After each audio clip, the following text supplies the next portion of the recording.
Yo, what is up guys, Guido here, back again with another video, and in this video I'm going to show you guys how to install a new sway bar in a 2012 Chevy Impala. Now this will basically work for all the Impalas and basically all the W-Body cars out there, the Pontiacs, all that good stuff, because it's on the W-Body platform and it's basically the whole entire same process. So I'm going to be installing this ZZPerformance one. It is a thick sway bar. I mean guys, this thing is built.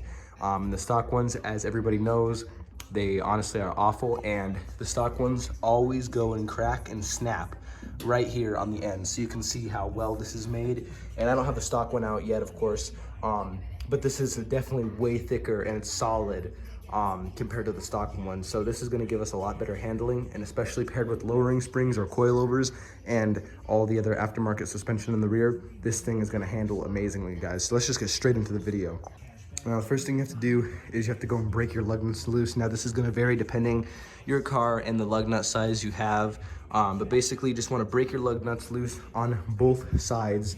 And then once they're loose, jack up the car safely. Make sure you put your parking brake on and you chalk off the rear wheels, because we are going to be jacking this car up from the front.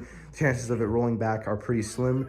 You know, if you have, your parking brake and stuff on, I still recommend putting blocks, though. You can never be too safe. So basically it's just a 13 millimeter here, and on the bottom use a wrench and an impact and just loosen this free from there. So as you can see, we have the sway bar out. It's pretty easy actually. So on the Impala, we are on the driver's side. We turn the wheel all the way to the left so you can see the angle that it's at. And basically we just jacked up the control arm. So you can see there's quite a bit of a gap right here between the axle and the bottom of the control arm right here. And it just slides just straight through that gap, just straight through. It's super easy. And as you see, we did the two 13 millimeter bolts that were holding it in, along with the clamps. I recommend you take the clamps off because it, or the bushings off, because it makes it a lot easier for it to slide through. And yeah, it's actually just that simple, guys. So now what we're gonna do, we're gonna go slide the new one in, basically the same thing, and then just put the new bushings on it, tighten it down, and then tighten it down on the actual control arm mount.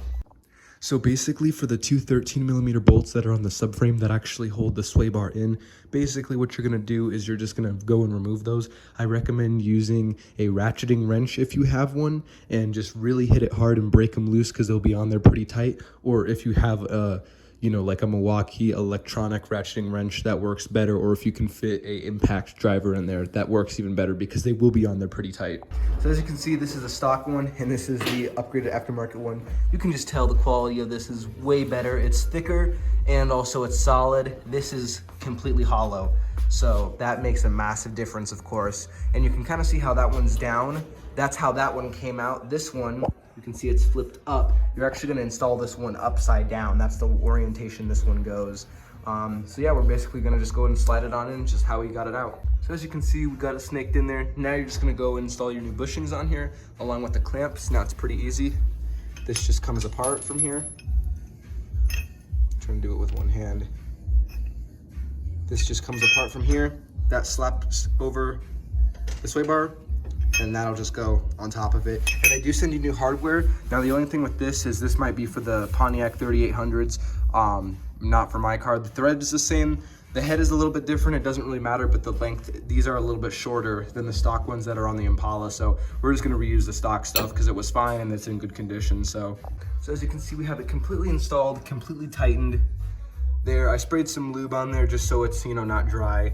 And yeah, that's basically it. It just snakes through. Like I said, you tighten it back up like how you had it before, and that is it. It's that simple. So I hope you guys enjoyed. Make sure you guys comment, like, and subscribe, and peace.